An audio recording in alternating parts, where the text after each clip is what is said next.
Hi there, Smart Drivers. Rick with Smart Drive Test talking to you today about how to change the oil on your vehicle.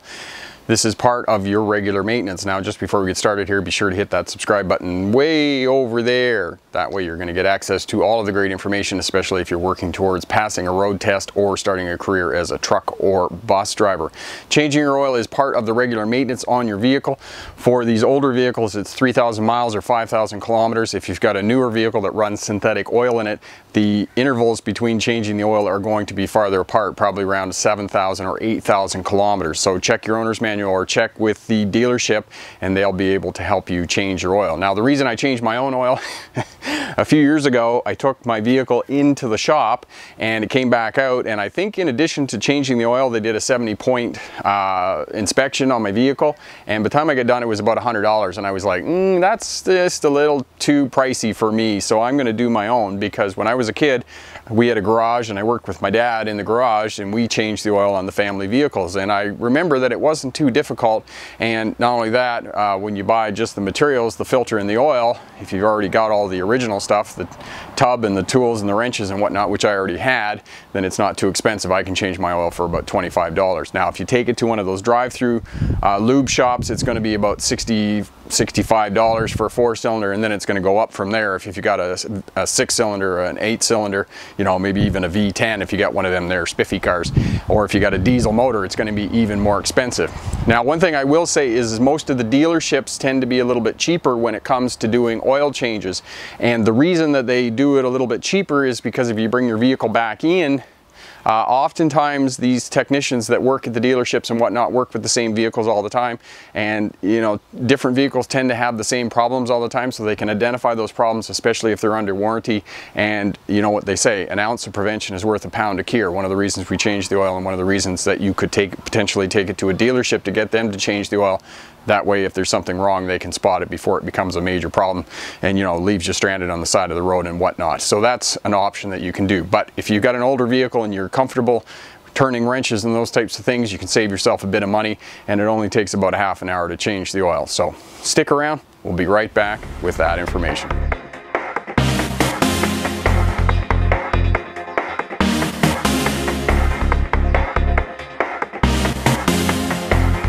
Smart Drivers, welcome back. Rick with Smart Drive Test talking to you today about changing your oil.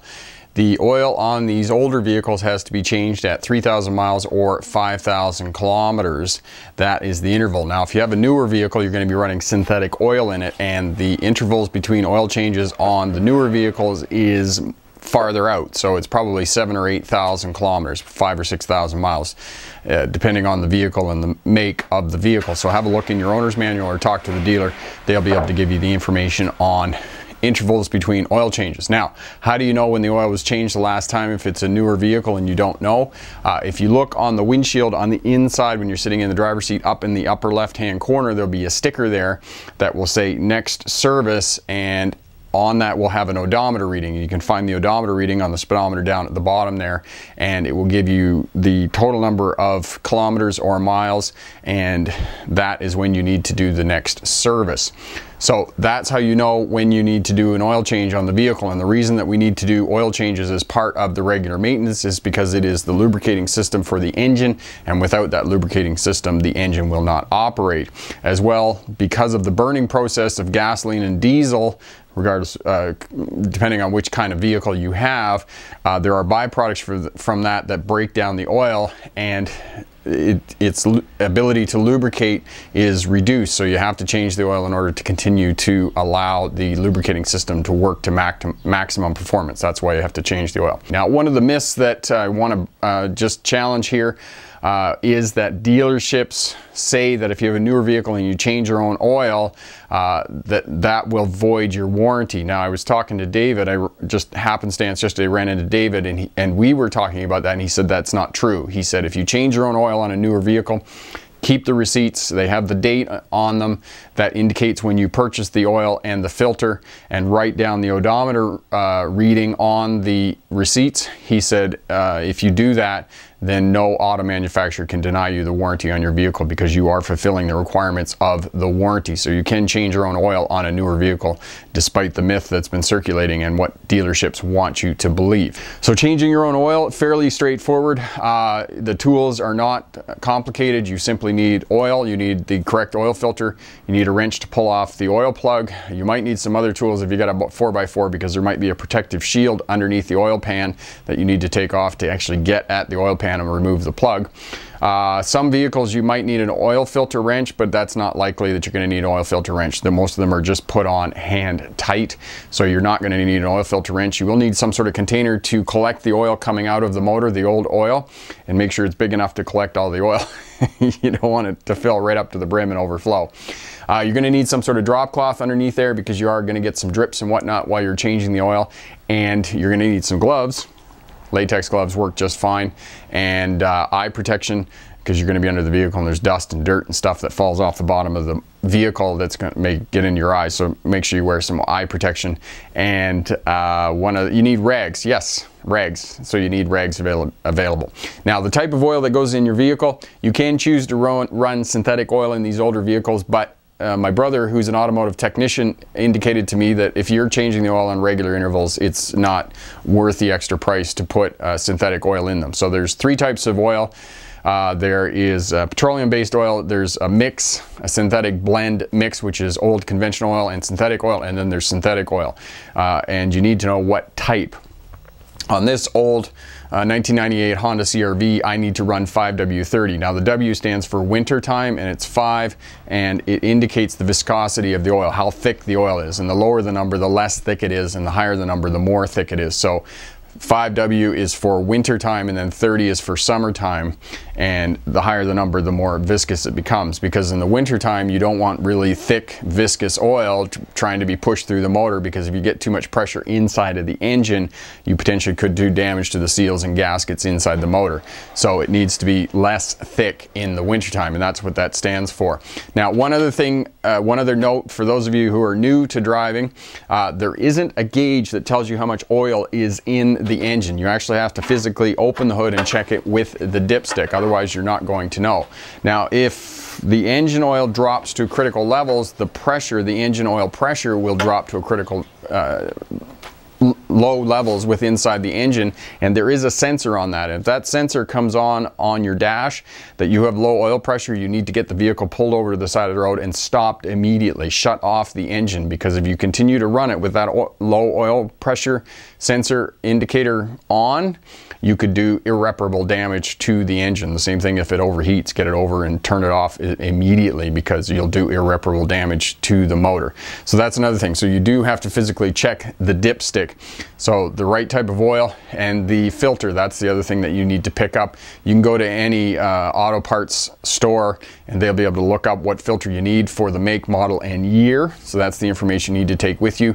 If you do go to a self-service auto parts store, they generally have books there, and you can just look up in the book the make and the model and the year of your vehicle, and there will be a corresponding number for the filter, and you can just pick up that filter. Now, in my 1998 Honda, I do like to run Fram filters on it, and I do tend to lean towards Quaker State's high mileage Defy oil as my own personal brands. But as my brother said, who's the automotive technician, if you're changing the oil at the regular intervals, unless it's a newer vehicle, it doesn't really matter what you're putting it in terms of the brand of oil or the brand of filter that you put on it. He says, as long as you're changing the oil, it's gonna work fine. Now, if you have a newer vehicle, make sure you go to the dealership and pick up the oil and the filter that you need that's required by warranty. That way you're not gonna void your warranty on your vehicle. Now, without further ado, let's get started and change the oil. Underneath the vehicle here, a little uncomfortable, and you can see that the oil pan on this one here is generally the very bottom of the motor, and the bolt is going to be here. Now, if you've got a four-wheel drive or something like that, you may have to take there may be some sort of protective shield under here that you may have to take off before you get to the oil pan, but this one is quite accessible. And we're not going to take the plug off right away. Actually, what we're going to do first is, as I said earlier, is that the filter on this one is quite up underneath the motor here, and you don't want to take the filter off when the engine's hot, because the exhaust is right here. You may or may not be able to see that in the camera. And if you touch that exhaust, it's quite hot. So I just reach up here and I know where the filter is. And if you don't know where the filter is on your motor, you may be able to see it from the top. And righty tighty, lefty loosey. So I'm going to turn it to the left.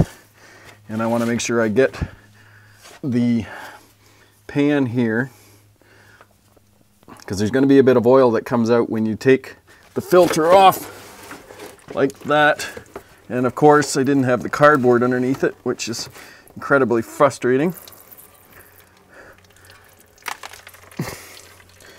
And the filter, and of course that's what happens is you get oil down your arm, and you just keep screwing the filter off, left, keep going left until it comes off. Just let it drop down and put it in the bucket like so. Not too much, and that's why you have the rag readily available, just to wipe the oil off your arm and off the floor to clean up any spills. Thus the reason for that. So we've got the filter off, and there's going to be a fairly big stream of oil that comes out initially. So righty tighty, lefty loose, you put the wrench on there. You can see it wasn't too tight because oil plugs shouldn't be too tight. And we turn that finger tight. And you want to keep a bit of pressure on the plug, otherwise you're going to lose it. So keep your fingers fairly tight on it and put some inward pressure. You can see that it's loose now and the oil's starting to flow out. And this is the other reason that I wear gloves. As you can see, I got oil all over my hand as soon as it came out there. And then basically all you do is just let that drain. So take the plug and set it on the cardboard, wipe your gloves off on the rag, and that's essentially it. And as the stream deteriorates in pressure, you just pull the pan back a little bit so that it drains into the thing. And you leave that for about 20 minutes and it'll completely drain out of the motor. Now we're waiting for the oil to drain out of the motor, and one of the things, a couple of things we can do while we're waiting for the oil to drain out of the motor completely is that the first thing you can do is you can clean the oil plug. And as I said earlier, I may have said earlier, one of the things that I do is I'll drive the vehicle into the garage at night and I'll drain the oil out of it and let it sit overnight. Now one of the things that you never want to do is, if you have the oil drained out of the motor, never start the motor, because there isn't any oil in the engine and it will seize up faster than, I don't know, something drastic. Anyway, you'll do irreparable damage to the motor. You never want to start it when there isn't oil in it. So one of the things I do to remind myself is I take the oil plug and I set it on the steering column. That way if I see it, it's like, oh, okay, I remember. But you know, most of the time I remember. But just as a reminder, I take the oil plug and I set it on the steering wheel to remind myself that in fact there isn't any oil in it, that I am changing the oil. So that's one thing you can do, is clean the oil plug. Now to help get the oil out of the motor faster, is one of the things you can do is take the filler cap off the top of the motor. So simply just unscrew the filler cap here and set it up on top of the engine block there, and that will help to push the oil out of the motor and drain into the oil pan. Think of it like a pop bottle. When you turn it upside down, it goes glug, glug, glug. It's a little bit like that. If you poke a hole in the top of the bottom of the pop bottle, the water will flow out because the air will flow into the bottle and push the liquid out. And that's similar to what you're doing when you're taking the filler cap off. Now the other thing that you can do, we've got the oil plug cleaned. We've taken the filler cap off. We're going to take the oil plug and set it next to the filler cap on top of the motor so we know where it is. And you can prepare the new oil filter. The new oil filter that goes on the motor has here, it has a rubber gasket on it, as you can see here in the image, and you need to lubricate that rubber gasket with some oil. So you just take some new engine oil, just take the jug here, and you don't need very much. Just kind of stick your finger in it, take the cap off, and just kind of rub it around. We'll just put the rag down here, and you can see here I've got a bit on my finger, and you just take here and you just put a bit of oil on there. You don't need very much, just a little bit of oil. Just rub it around there, and you just lubricate that rubber gasket. And what that does is it just makes it pliable so that when you squeeze it in there, you get a good seal between the filter and the mount on the back of the motor. That way when the oil goes in there, it's under pressure, and that seal is going to hold, and that way you're not going to get oil leaking out of the back of your motor. So you just put a bit of oil on there, and now we're ready to go. We're just waiting for the oil to drain out of the motor. We can put the new filter back on. If you can see the mount where the filter goes on, you want to try and clean it with a rag or some clean paper towel, and then put the filter back on. And as I said, you only put it on tight, and when it makes contact with the rubber gasket, then 3/4 of a turn. You don't want to tighten this up too much. You don't need a wrench. It's just hand tight. And as you can see here, this black part on the back of the filter here, that's knurled, so it's got a bit of a grip to it, so you can get your fingers on there and get a good grip on it. You really shouldn't have to put these on with a wrench, and I don't recommend that you do. Read the instructions on the box, and that's how much you tighten it. So we've got the filter ready, we've cleaned the plug, we've taken the filter off, and now we're just going to wait a little bit longer for the oil to drain out of the motor. One of the other things you can do is measure out the amount of oil that you need, and you'll need a funnel for this. So I have an old funnel here, and I just wipe it out just before I put clean oil in it. I know that on this vehicle I need 3.5 liters of motor oil. So what I do is I just clean the funnel here, because the funnel's been sitting around in the garage and there's dust and whatnot in it, and there might be a bit of dirt, so I just wipe it out with a rag before I use it. And then the other thing that I've done here is I have this oil container that I've kept here, and on the back of the oil container here, you can see that there's a sight line on it, and you can see right there that I've put a mark on it. I'm afraid that's out of focus, but there is a line on here. So what I do is I just put the funnel in here, and because I buy the jugs and it only takes 3.5 and the jug is 5 liters, I have multiple jugs of oil, and it doesn't matter too much if you mix the oil up. So what I do is I just measure this out until I get 3.5 liters of oil in here, and just of course hang on to the container here. Now I know in this green container here I have about 3 liters, so I just dumped all that in there, and then what I'll do later is I'll set it up on the bench there, and I'll drain the rest of the oil out of it. So what I'll do is I'll just top this up until it gets to 3.5 liters. And then I know that I can just dump that into the motor, and I don't have to measure it. I know it takes about 3.8 with the filter, so that's what I do is I just measure that out. So that's another thing I can do.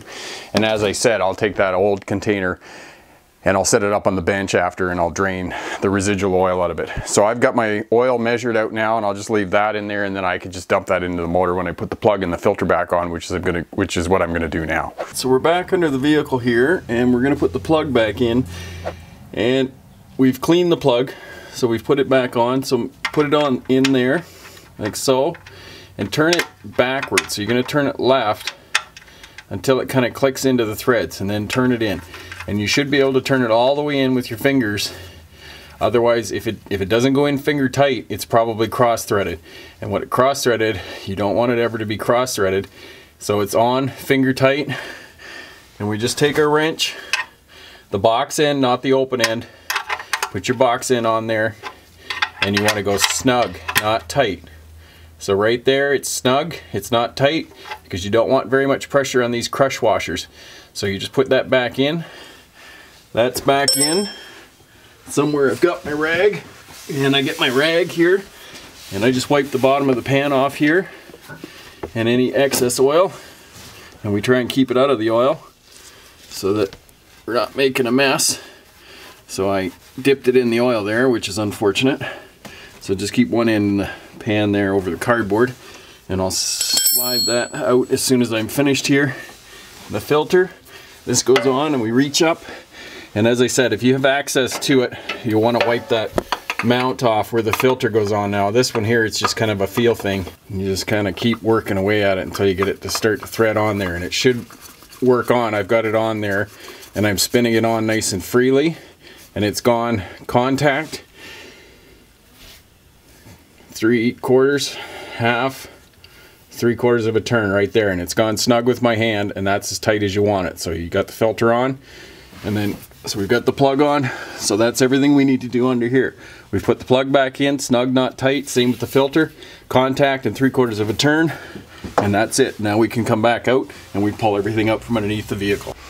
We finished everything underneath. We put the plug back in, we put the oil filter back on, we've pulled out the tray for the old oil, and we're gonna save one of these old jugs that we have after I drain the clean oil out of it, and I'm gonna put that old oil in it in preparation to take it back to one of the garages, the automotive garages, so that it can be recycled and used again so that it's not hard on the environment. Please don't ever pour it down a drain or whatnot. Just take it back and get it recycled. So now we've put the funnel into the filler on the top of the engine here, and I've already measured up my engine oil. So all I have to do now is take this amount, just double check it before you pour it in to make sure you got the right amount, and then pour it in all the way in and fill up the engine oil. And just, you know, be kind of careful because it does splash around a little bit here as it's going in there. And it does take a bit to go down in the motor there. And if you get any spills or whatnot on the top of the motor, just use your rag to wipe it off there. You will get a couple of spills. So you just leave that sit in the funnel. That's the benefit of having a big funnel there. You can just turn the jug upside down and let it sit there, and it'll drain into the motor. Now you don't need to let it drain very long. It's not like draining the oil out of the engine that it's going to take a few minutes. You just simply let that pour out and it's going to work. I've got my rag here. I've spilled a little bit on the top of the motor here, so I just take that and wipe it off. I've got the cap for the jug there, and I've spilled a little bit here, so I just wipe up whatever I spill on the top of the motor, and that's all good. The last thing you do is pull the dipstick out and just make sure you got engine oil on the dipstick. Because even though you poured the right amount in, you just want to make sure that it's... And this is the weirdest setup on this engine.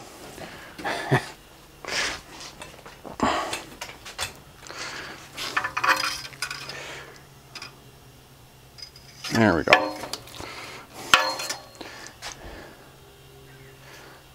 And sometimes you'll have to turn the dipstick over on the back. You can see, you might be able to see that in the video there, maybe not.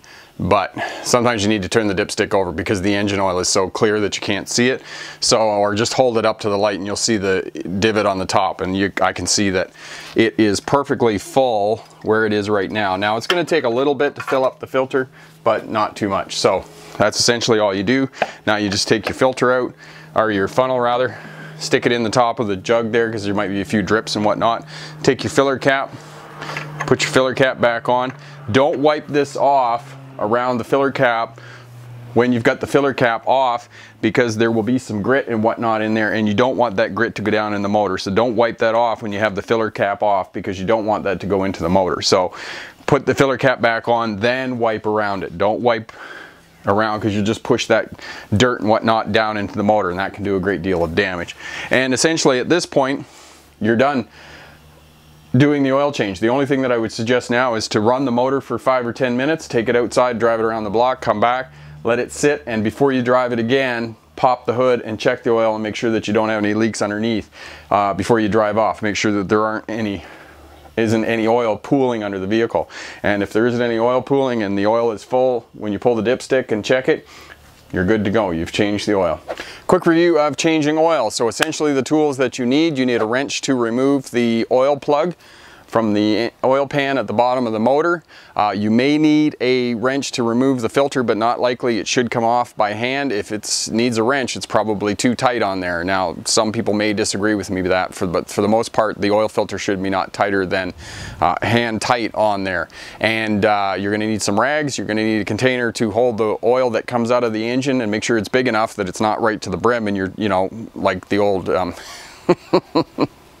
potties that they had in the houses where they were right to the brim and you had to carry them out to the outhouse to dump them. You don't want it like that, so make sure there's ample room in the pot.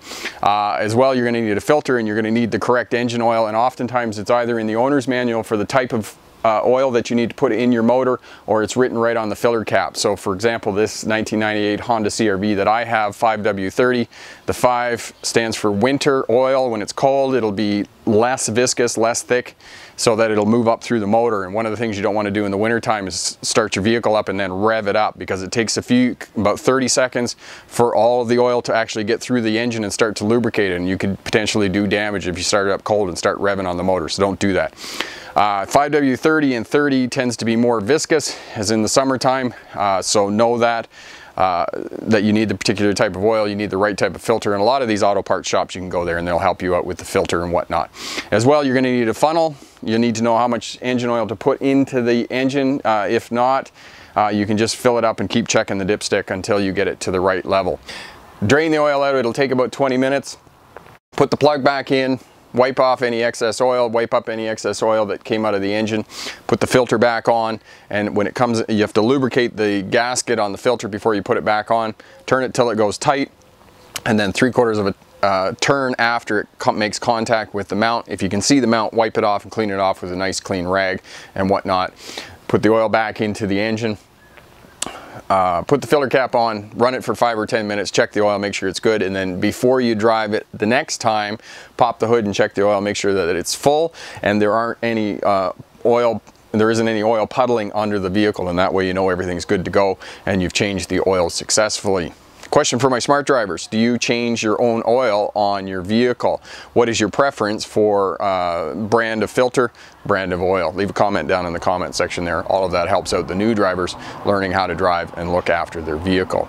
If you like what you see here, share, subscribe, leave a comment down in the comment section. As well, hit that thumbs up button. Check out all the videos here on the channel if you're working towards a license or starting a career as a truck or bus driver. Lots of great information here as well. Head over to the Smart Drive Test website. Awesome information over there, and online courses that you can purchase. All of the courses are guaranteed. Pass your road test first time, 30 days or money back guarantee. As well, later this summer we're bringing out Air Brakes Explained Simply. It's a manual that updates the 40-year-old air brake manuals currently in circulation, and 100 multiple choice questions that will help you be successful on both a theory and a practical CDL air brake exam. I'm Rick with Smart Drive Test. Thanks very much for watching. Good luck on your road test, and remember, pick the best answer, not necessarily the right answer. Have a great day. Bye now. What is this, like take 6 for a new camera because we couldn't get the sound to work, and the last time we didn't push the record button? Because you gotta look in the little viewfinder over there and make sure that the red light is on. It's not blinking like the other camera that I had. So, you know, there's some adjustment and getting used to the new tech, but hey, new camera.